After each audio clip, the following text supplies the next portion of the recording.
I've seen people completely transform like who they are. I'm thinking of Mm, one specific woman who, when she came into a ceremony, it was about a year ago, she had a lot of fear and a lot of, hesitation and wasn't sure, but she came in, she trusted. And in that first ceremony, she was so tense and just like protecting herself that she thought she didn't really have an experience. She said, I couldn't feel the medicine. I'm so upset with myself that I couldn't let go of control. And mhm, then she realized over time that actually she got a lot out of it just from that mirror of seeing how mm. tense and in control she was as her natural state.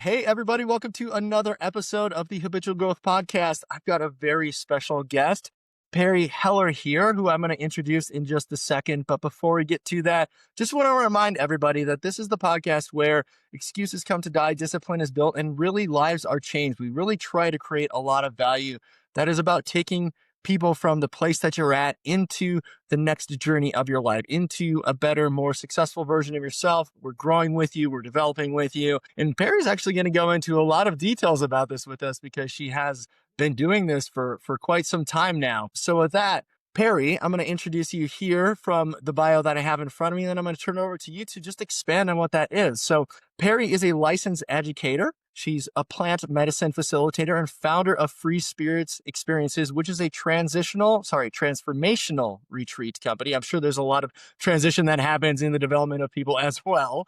But really, you are creating these life-changing experiences through safe spaces that just allow people to explore deep within themselves and remember their inner wisdom and unique purpose. It's not all the hustle and grind a lot of times that we tend to feel when we're younger and probably still do today. And so with that, Perri, expand on that a little bit more. Just tell us who you are. What should we know about you and Free Spirit Experiences? Yeah, thanks for having me here, Nathan. It's an honor. And I'm very excited to share about my journey, which has been, yeah, very transformational in itself. And then I'm grateful to be able to share that so that others can have transformation as well. So I was originally a high school teacher. And as I kind of evolved and started my own wellness journey, I tapped into Reiki and became a Reiki Master and a lot of the inner wisdom within myself. And then eventually discovered plant medicine and incorporated that into my retreats. And the retreats are just because I absolutely love travel and I see the power that it has to open people's minds to a Mm, whole new way of life. So I've been gratefully traveling the world for the last 2 years nomadically and mhm. many other travels before that as well, and it's helped me on my own journey of transforming over and over and over again. So it's even a challenge to say, who am I? Because every day it's something new. And yeah, I'm just along for the ride and enjoying this life to the fullest. I love that. And that's a great place to start. We're going to dive into that because you said nomadic lifestyle. I mean, you and I have had some great conversations prior to this interview, just really around that. But, nomadic lifestyles are glamorized by a lot of people, especially when you're younger, right? A lot of people struggle. Do I get into the professional, the corporate world? Do I, follow my dreams and go out and travel and experience life outside of wherever you're at, get a little bit more, maybe culture, maybe experiences with other people, ways of life, different ways of doing things. But really just starting out, what does that nomadic lifestyle mean to you? And then really how has that shaped your identity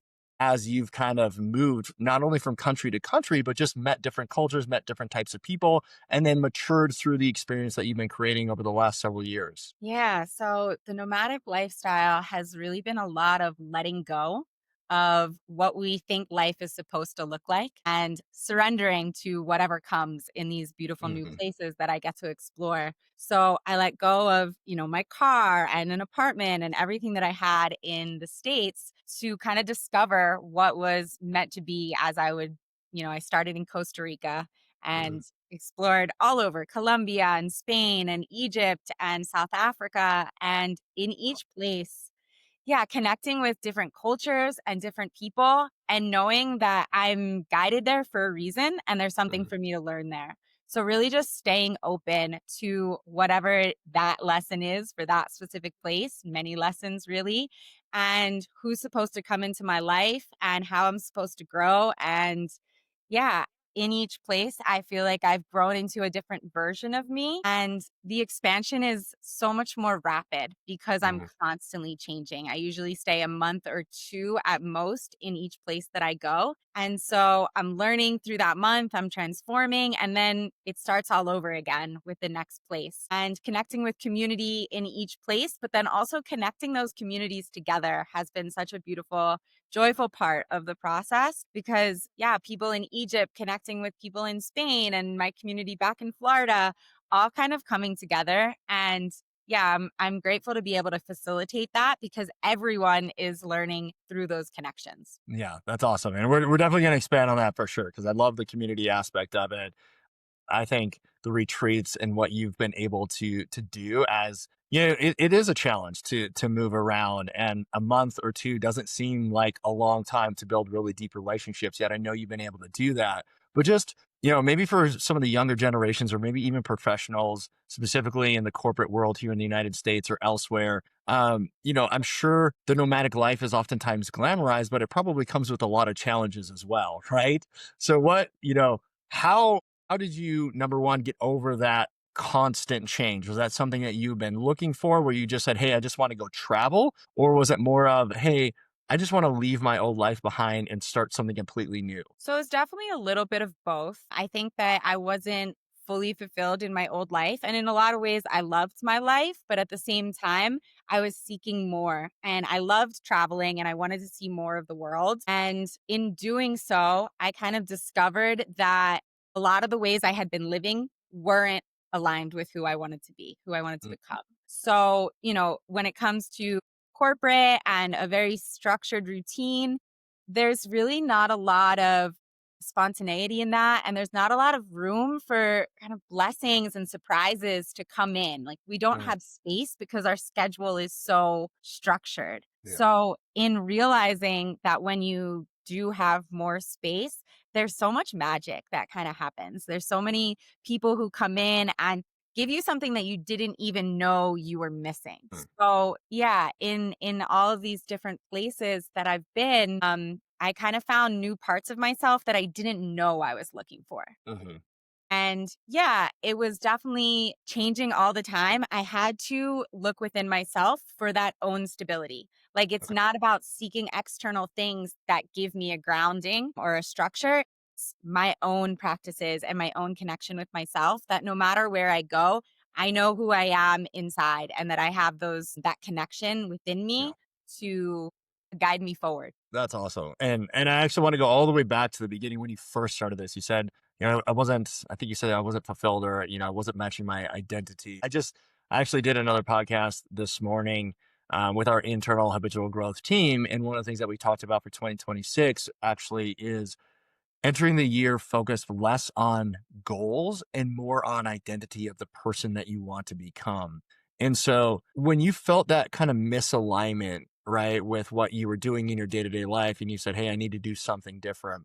Can you walk us through what that felt like? Because I feel like a lot of people do feel that, and then we almost maybe brush it aside and say, this is just part of growing up, or I just have to deal with this. And it's rare, and I think this is where that nomadic lifestyle can become pretty glamorous, is the people like yourself that really do, take that next step and get out and just say, hey, I'm going to go find out what else is out there. Yeah, I love that focus on who you want to be instead of what you want to do, which I Yeah. feel like is one of the big things in America, that there's so much pressure to perform and Mm, to like get things, right? And to get things done. And that in itself was one of the things that felt misaligned. And so I was operating in this society and in this culture where I kept feeling like I was kind of coming up against resistance with my own personal values. And so I was building a business and I still loved my life in many ways. Like, I would say I wasn't like suffering or struggling, but it was just like, I know there's more. Like, I yeah. know that there's something that would really like excite me to get out of bed every morning with so much passion and so much drive. And when I started going to other places, I started finding that passion, but also that alignment with my values of Yeah. other people who were also aligned with those values and wanted those things. And so relationships started to flow more easily. where even the people I was working with, where I wasn't having to come up against those programs of the culture. It was more the deeper work of, our individual um, wants and desires, and yeah, everything that we're working through. So I think it was a lot of trusting who I am and seeing where it would flow more easily for me to be my authentic self. Mhm. That's something that I've found I'm really trying to work hard on. Perry, you'd be proud of me. I really am like trying to, I love the term space, like save space for this.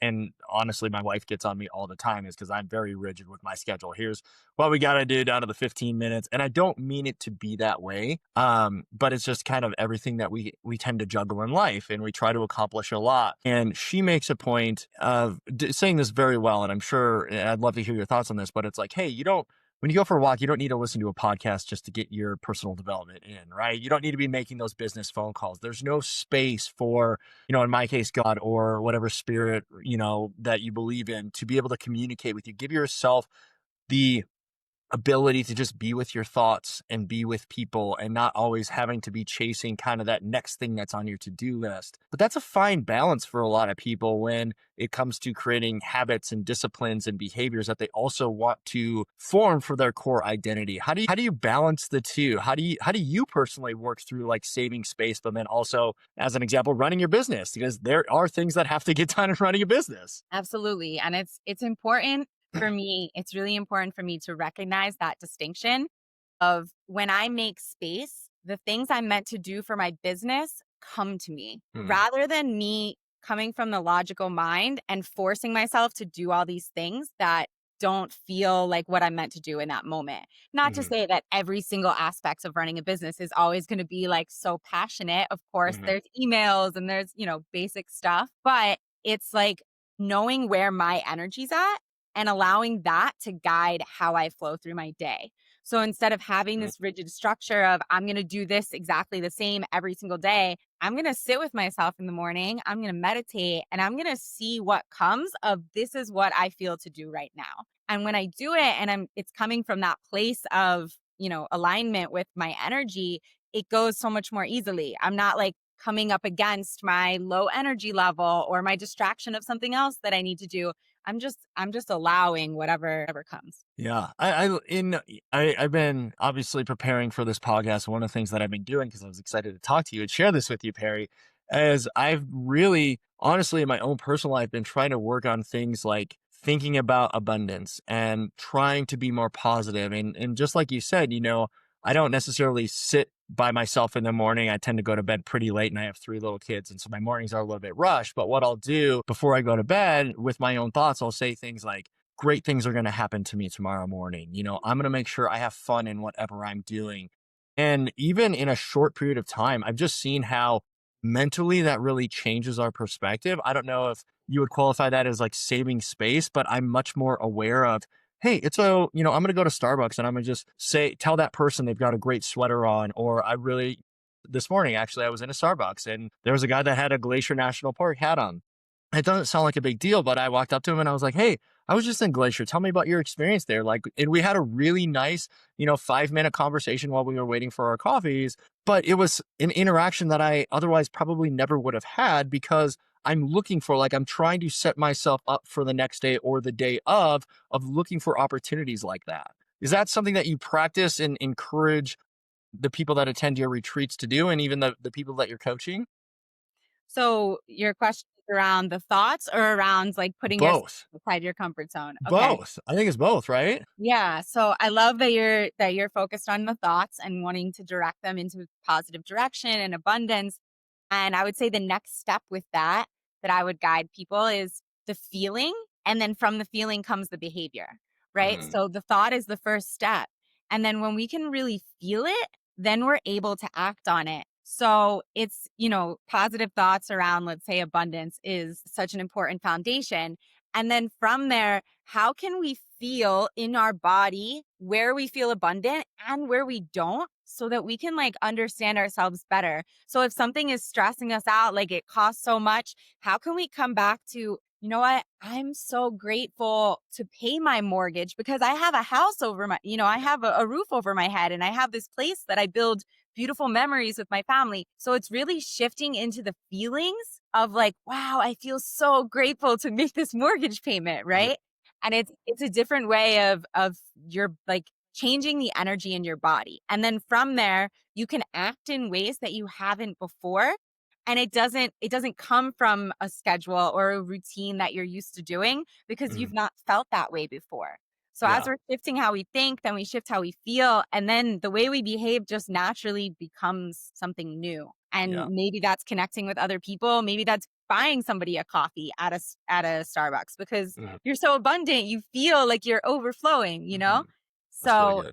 yeah, that going from thinking to feeling, I think is one of the most powerful transitions that people can have in their like shift in awareness. Yeah, that's really powerful. I like that. Next time I'm gonna have to buy somebody a coffee and see if that feeling gets exacerbated. And but there's so much there, and I want to get into ceremony. I want to get into the retreats that you put on, because you do something that, as I've talked to different people, kind of around this subject over the course of my professional career and personal career, I get a lot of the like, well, that makes me uncomfortable, or like, I just don't have time to do that. And we're going to talk quite a bit probably about creating a safe space. That's a term that I know you coach people on and you provide for other people. But walk us through kind of what goes on in your ceremony and retreats. And then let's talk a little bit about those safe spaces so that people maybe can take that first step into what it feels like to change your thoughts to your feelings to your behaviors. Beautiful, absolutely.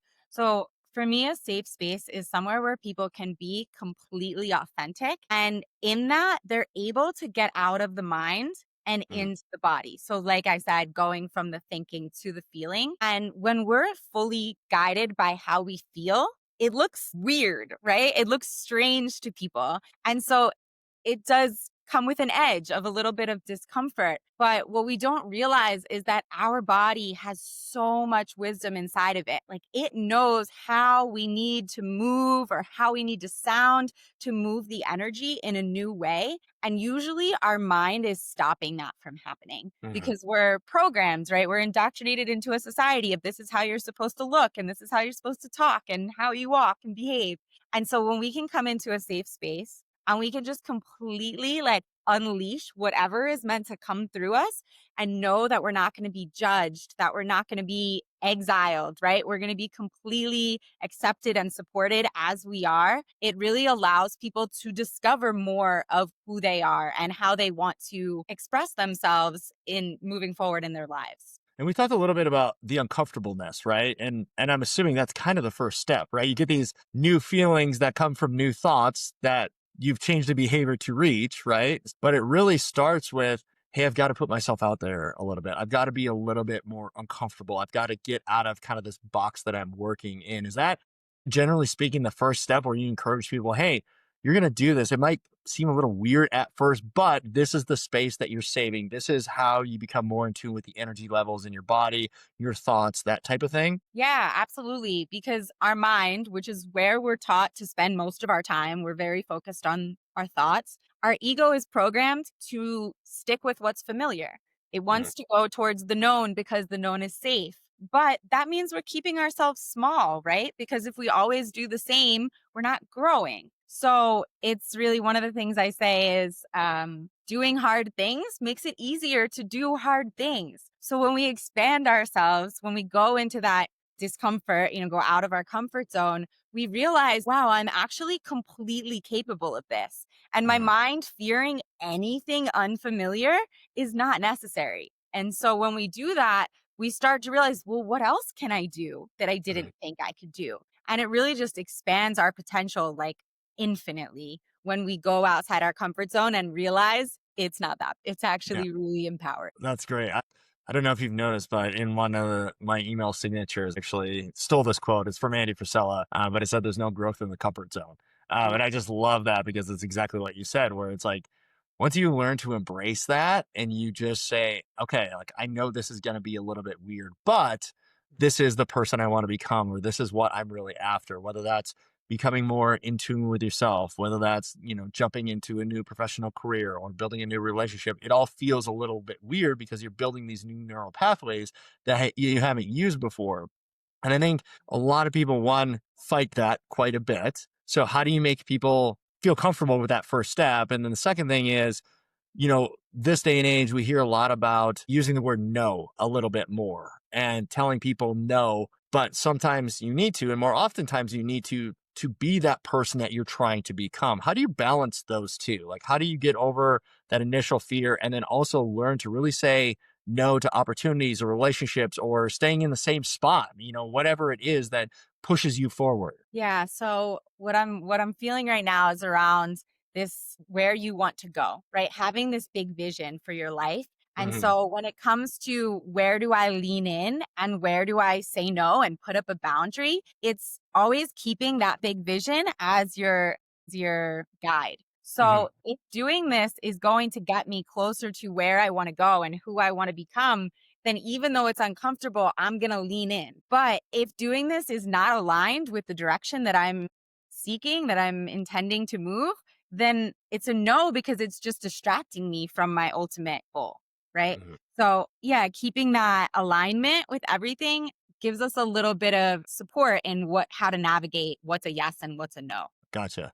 That's helpful. And I'm assuming let's now move into actually what ceremony means. As you are bringing people into your retreats and they are beginning their own transformation. Can you just walk us through what that looks like? What process you go through with them, but also what they generally go through during, I think you said it's a weekend retreat. Sometimes maybe it's a week long. What happens during those days? Yeah, so it's definitely an opportunity for people to build a deeper relationship with themselves, to get to know themselves, yeah, so much more deeply. And so easing in is an important part of the process, like getting clear on what are our intentions? What is that big vision? What are the goals, the steps to get to that big vision that we want to focus on in this week or in this ceremony space? Mhm. And then allowing ourselves to go internally. And so even though we do, go beautiful places, there's destination trips and retreats,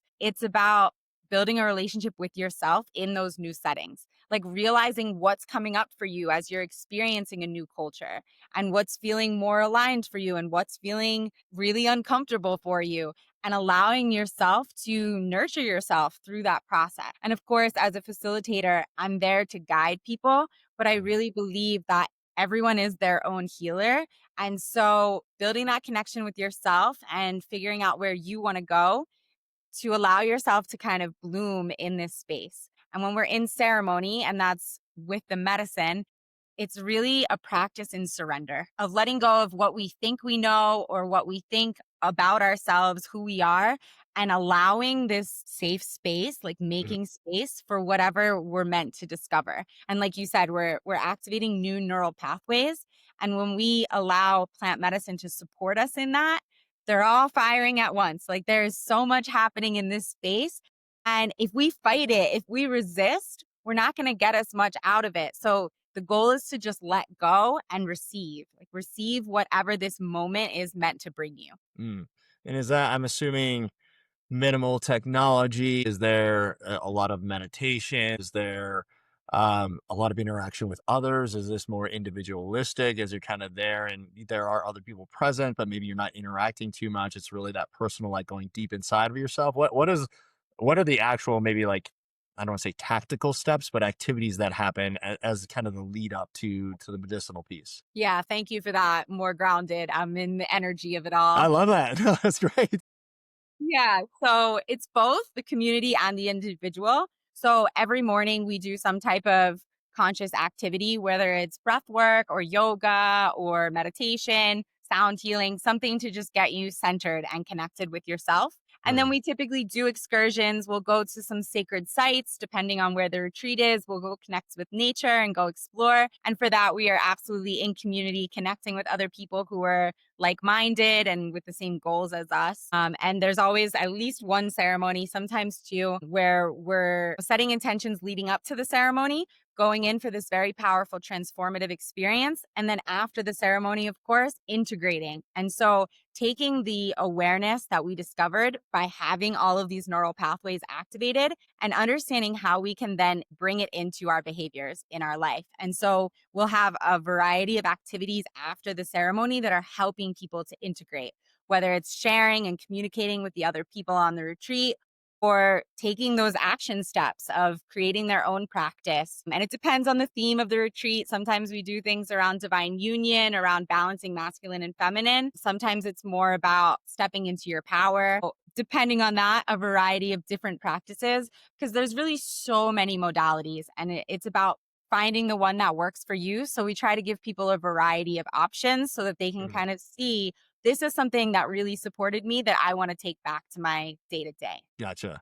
That makes a lot of sense. That was very helpful. Thank you. I'm trying to visualize kind of what it looks like because I definitely need to do one of these transformational experiences as well. And I look forward to doing that one day. And I think I told you I think my wife would love this as well. But what type of people reach out to you? You know, a lot of people, again, this may seem niche. It may seem something that you hear about, but they've never really participated in. So how, talk to me about the people that actually come to you. Is there a specific, maybe something that's happening in their lives or an age group where you tend to see more of these types of retreats happen and experiences are really more beneficial than others? Who are your customers? How do they find you? Yeah, it's interesting because it's definitely evolved as I've evolved of who Mhm. I tend to work with. I think that plant medicine and spiritual retreats are like can serve so many different people. Really, like I started out when I was in a more professional space, I was working with more professional people who were just seeking more out of life.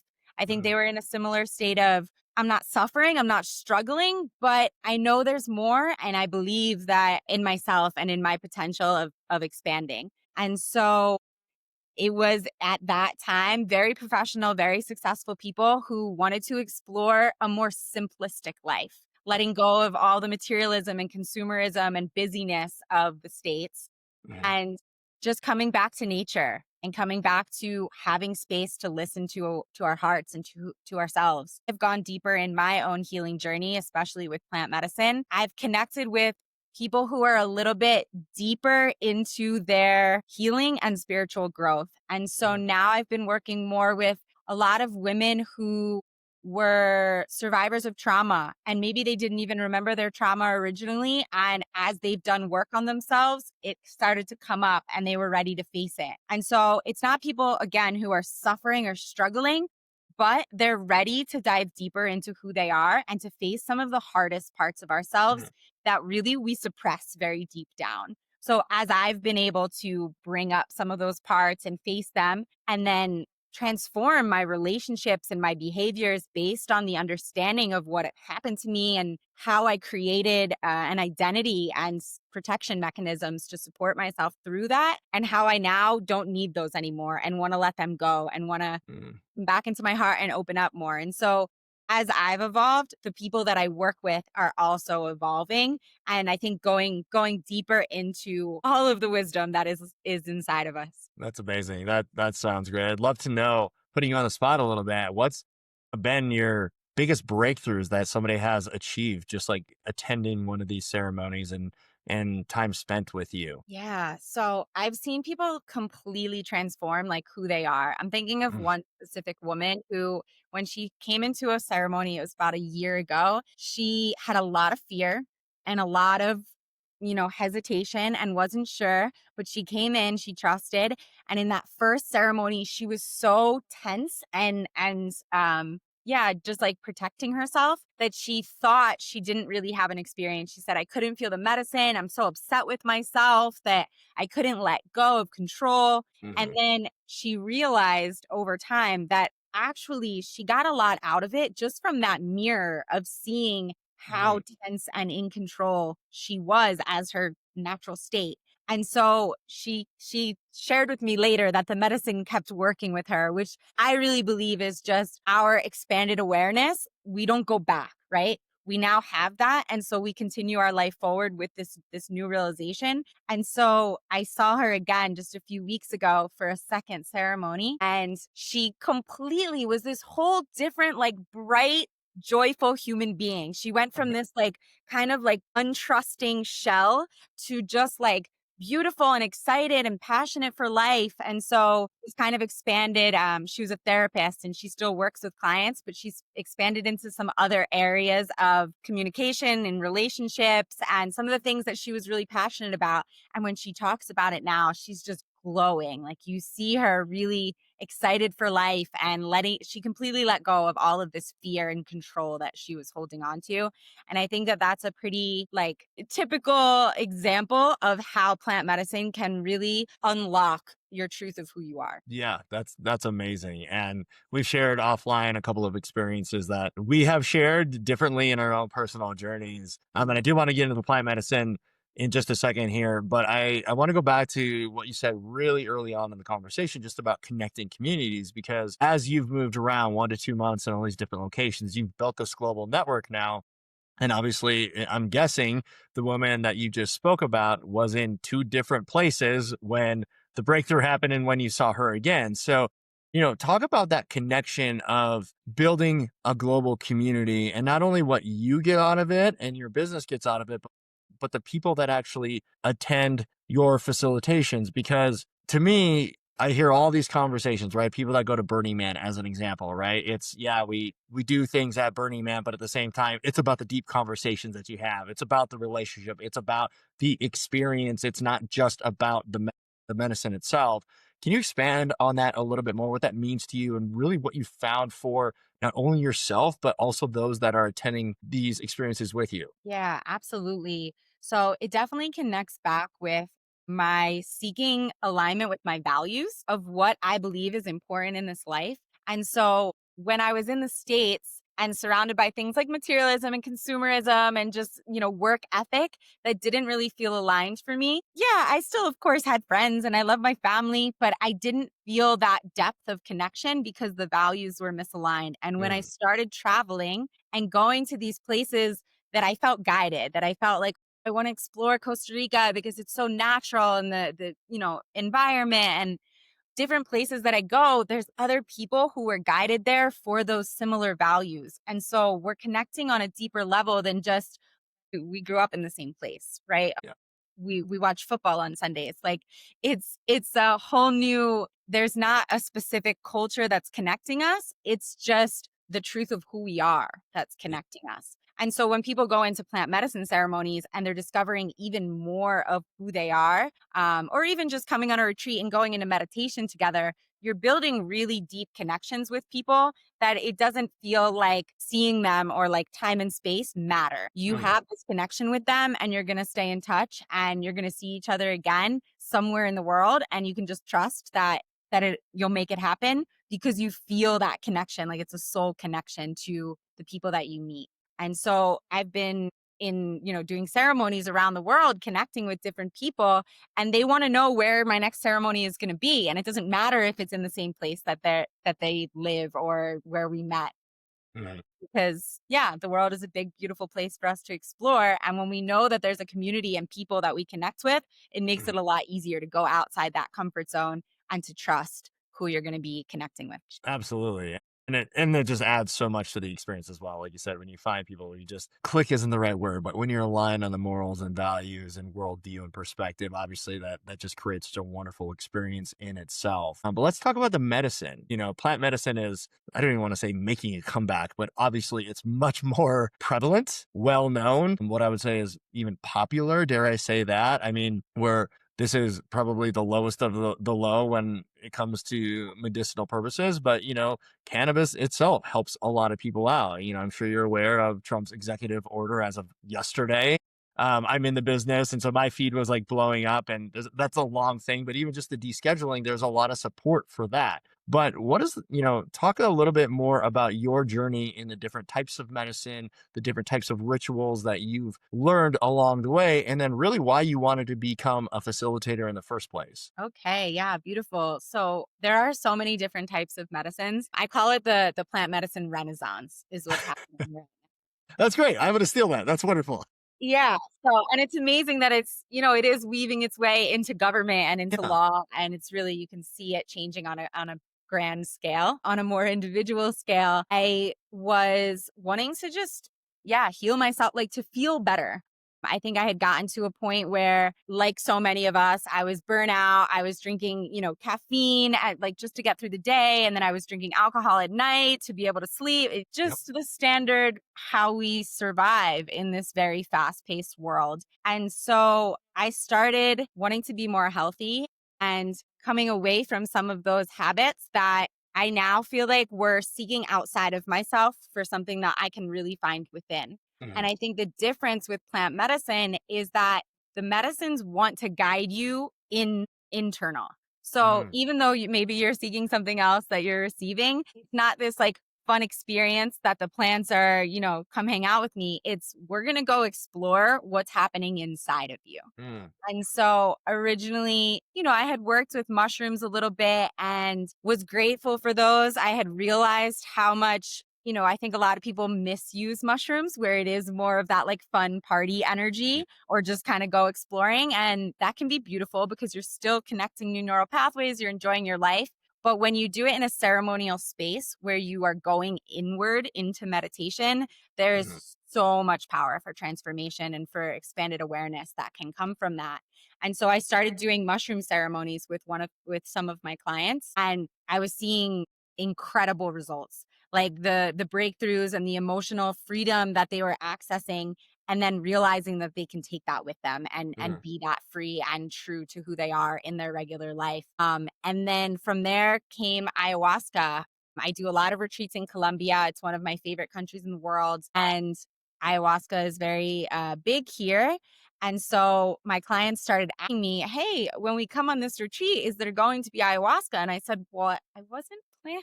I wasn't. And I kind of said, I'm not going to go look for it, but if it comes to me, and that's something yeah. I trust the guidance. Interesting.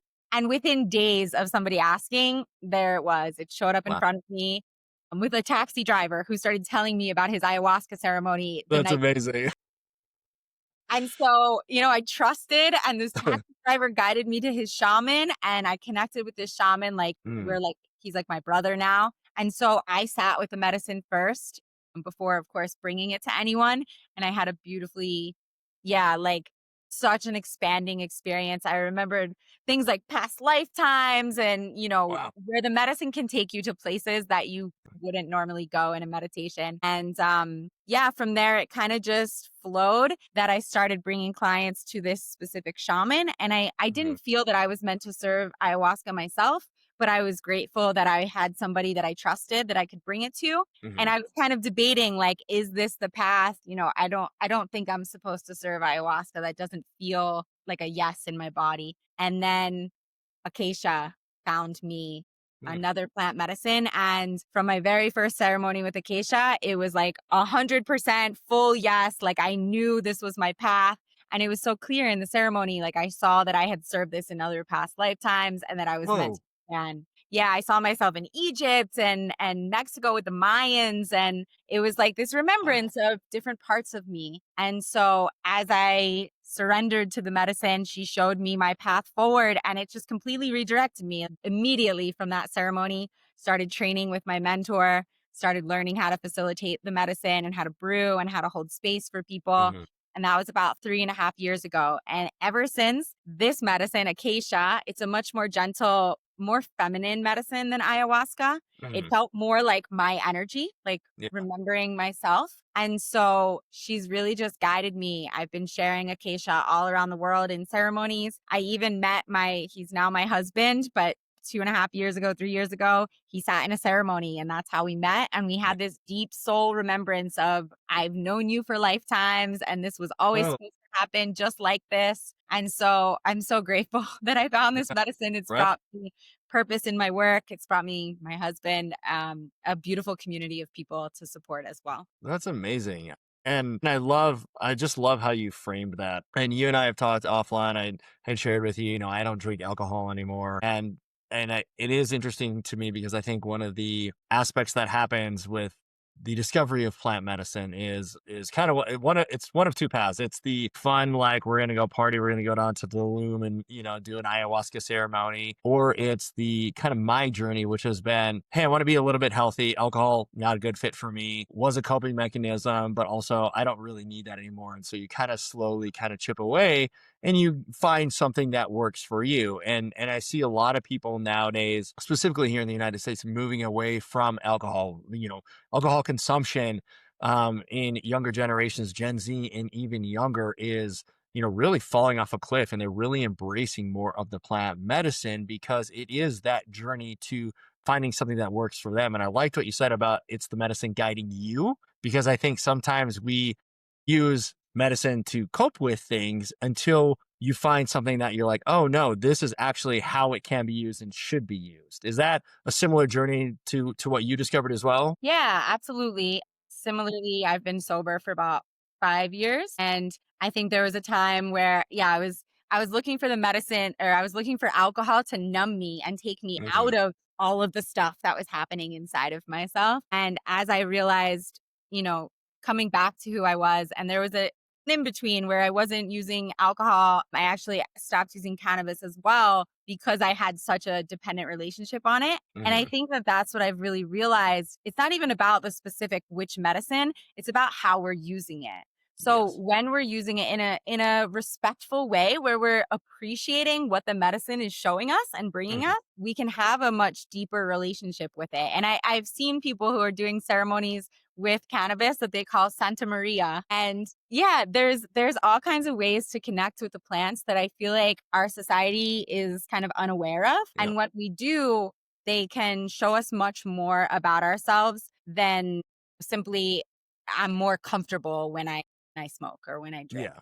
Yeah. Yeah, that makes sense. And it's interesting you said that about the cannabis ceremony. I actually have a good friend that was sharing a personal experience like that. And honestly, I make beverages in the cannabis space and didn't really know you could go that deep with it. But she had her shaman and there was a full ritual and a ceremony and she was sharing about those details. And I just thought it was really fascinating because depending upon, like you said, how you treat the plant, how you approach the experience will alter kind of what transformation you have coming out of it. And if you are looking for the internal piece, I think you will find it. If you're just looking to, this is what I'm doing and I'm going to go out and have a good time with my friends, that's going to be kind of what it is. So I also think that the approach is big there. But let's talk about, plant medicine, I think, because it is still new to a large part of the population, has the stigma of the 70s stoner or, what happened in the late 60s, which is all fine and good. But now that it's making it more mainstream, there's a lot more, I think, questions around like the ethics and the responsibilities of a facilitator.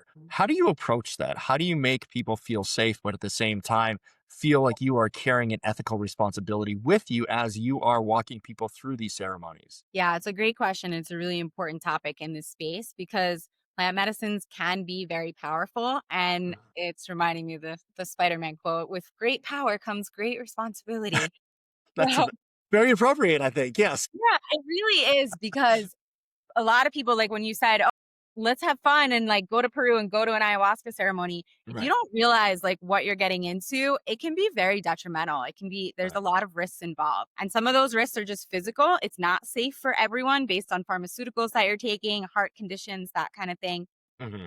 But it's also like if you don't have the tools to process the emotional awareness that's going to come up, you're going to be in a really dark space until you find those tools. So, as a facilitator, one, protecting people's safety, just we have a very detailed process before going into ceremony, a mental and medical health screening, a call with facilitators to talk Hmm. about your experience with medicine, your intentions, your tools that you do have to process when Right. things are hard in life, and to make sure that people are ready to come into this space. And then going through that they have the support that they need to face all of what does come up. And so while I say everyone is their own healer, it is a lot easier to heal in support of community. And so when you feel held and seen and loved and accepted and supported Mhm. by your facilitators, you're able to face those dark parts of yourself or of your journey of your past with a little bit more strength and a little bit more trust.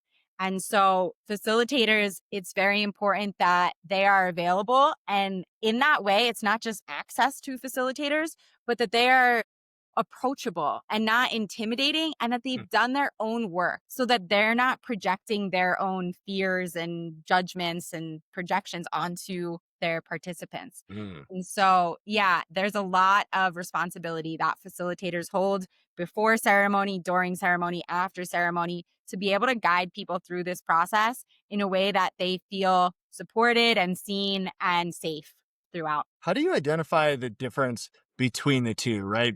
Meaning people that take that ethical responsibility seriously, like yourself, and the people that I would assume are coming out of the programs that you are creating for them, because you now teach other people how to become facilitators versus, finding somebody. I went to Bali and had a really interesting mushroom experience, and it was wonderful, and it was with family, and we had a wonderful time.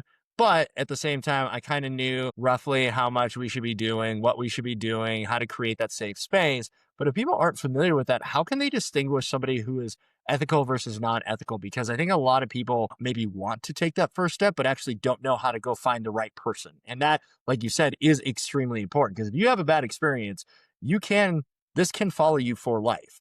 And I don't want to scare anybody off from that. But at the same time, like you said, it could open all sorts of additional baggage you may not be prepared to deal with in that moment, or in any certain time. Like, Yeah, yeah, it is so important. And I'll say there's two ways. For the logical side, which I know a lot of people coming into this are, their mind is trying to protect them. So asking questions, like, don't be afraid to ask your facilitator a lot of questions, and they should be very forthcoming and approachable in answering those questions about their experience, about their intentions in the ceremony, about their process, about the integration process, how they support you after.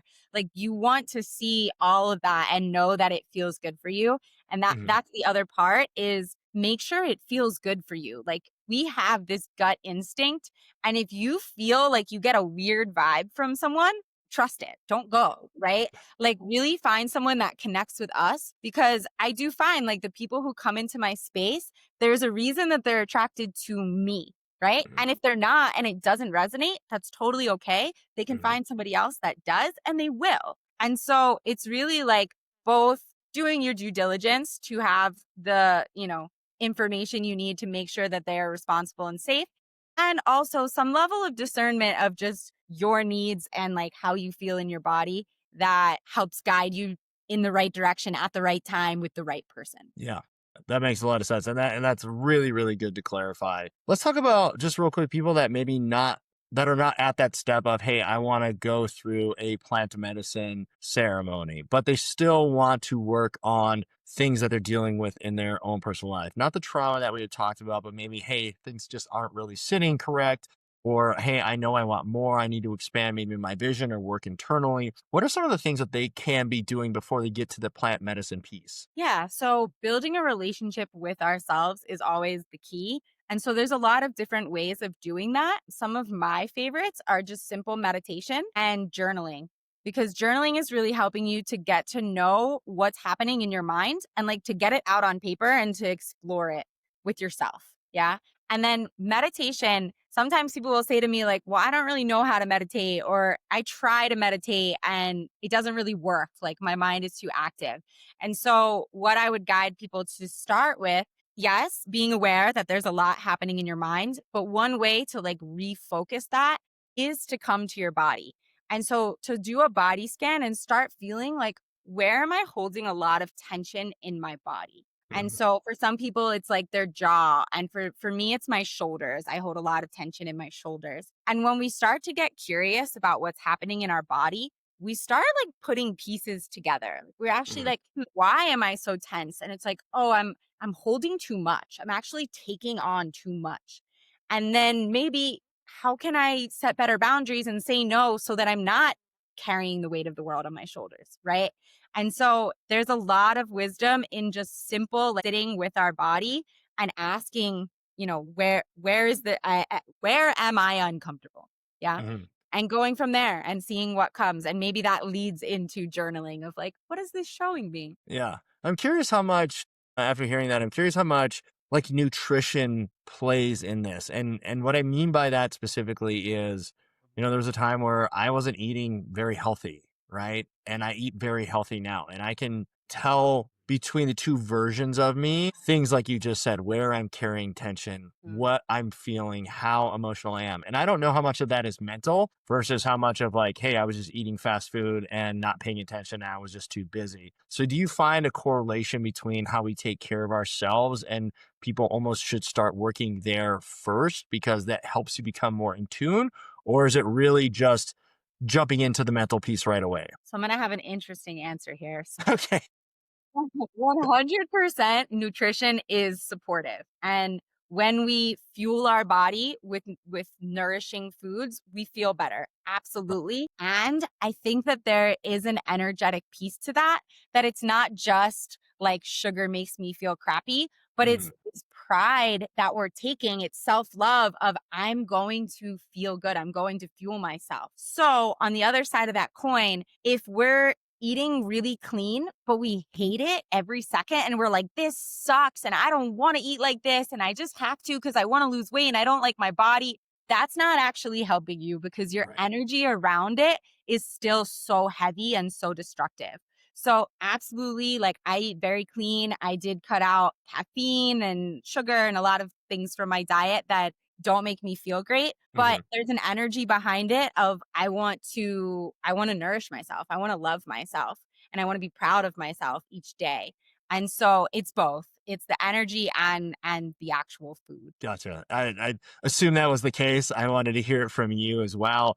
But how you kind of closed out that response was really interesting because it made me think of what we talked about in the beginning, which is that identity piece, right? Which is I want to love myself. I want to be a healthier version of myself. And I think you have to envision yourself being that type of person, change those thoughts again so they can become feelings, so they can, change behaviors. So, how do you maybe encourage people to take that first step, right? We've talked about, taking the risk and jumping off, and already at that point, how do you get people to maybe expand to see, am I really fulfilled in my life or enjoying my life? Or do you kind of allow them to get to the point themselves where they feel ready and then they start experimenting on their own? Does that question make sense? So, like when should they start or how should they start? Well, I think it's a fine balance. So for me, I got to a point where I felt like my life was kind of at rock bottom. It was a pretty easy decision to just say, I'm not going to live here anymore. I don't want my life to look like this.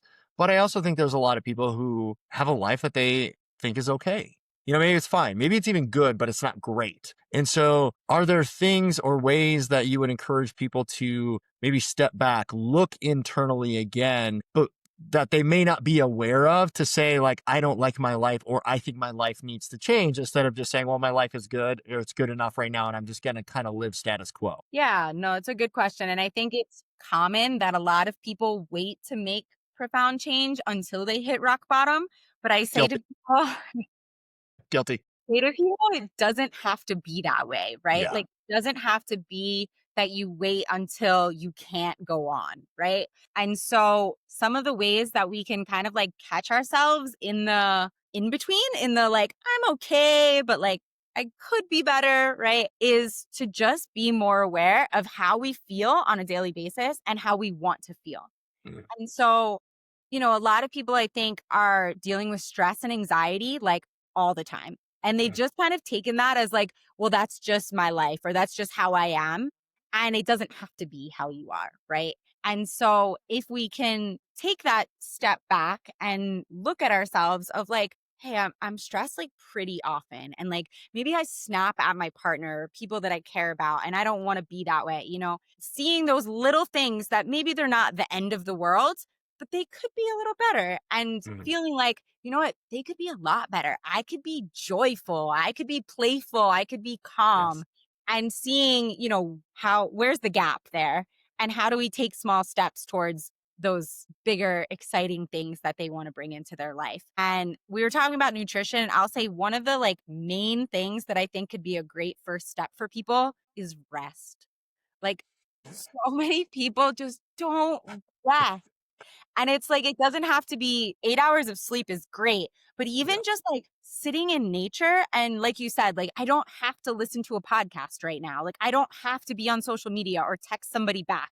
Like, I can just rest. And that in itself is so important for our health and for our energy. Absolutely. And the only reason I was laughing, I agree with you wholeheartedly. The only reason I was laughing is I could not sleep last night. So I've had like 2 hours of sleep and I was like, that's the perfect comment for me. It was 1 a.m. and I got my second win. But to your point, I didn't just sit there in the darkness and try to calm my mind.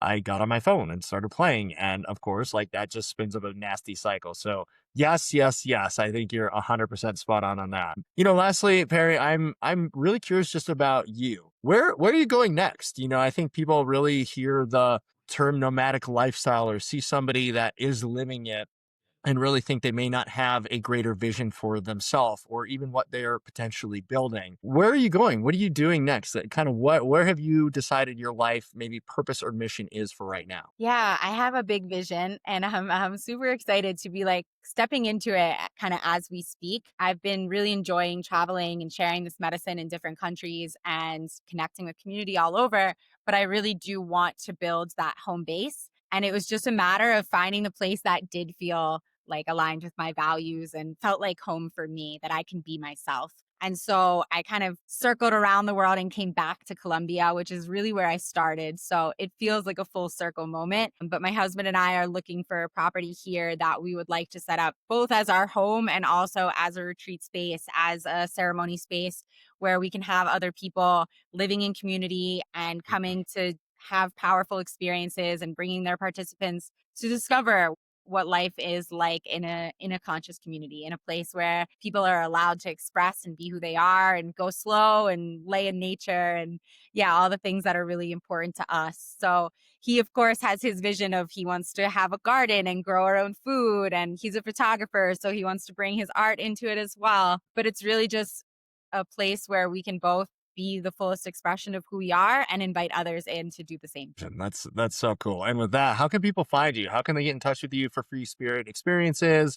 You personally, if they have questions, want to explore this more, or even, attend a ceremony. Yeah, absolutely. So the website is freespiritexperiences.com. And then the Instagram is probably where I'm most active. You can find me pretty easy with a DM, is free.spirit.medicine. And on the website, and on the Instagram, we have links to all of the opportunities that are coming up in 2026 to sit in ceremony or to go on a retreat. We'll be in Mexico in March, in the UK in May, and in Egypt in November.